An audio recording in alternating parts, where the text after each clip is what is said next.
Babae mula US na walang binti record holder dahil sa pambihirang talento nito sa skateboarding. Hindi hadlang ang kapansanan ng isang 32 years old na babaeng atleta mula US matapos niyang magkamit ng world record sa sports na skateboarding. Ayon sa Guinness World Records, nakamit ni Kanya Cesar ang world record title na longest handstand on skateboarding. Ito ay matapos niyang makapag-balance gamit ang kanyang mga kamay sa skateboard sa loob ng 19.65 seconds. Taong 1992 nang ipinanganak si Kanya sa Thailand nang walang mga binti at ayon sa kanyang kwento ay iniwan siya ng mga tunay niyang magulang sa isang templo kung saan ay ipinaampon siya sa mga monghe.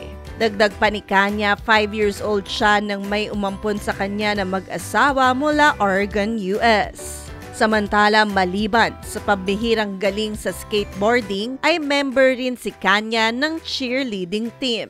Hi! Ito po si DJ Claire ng radyo natin nationwide.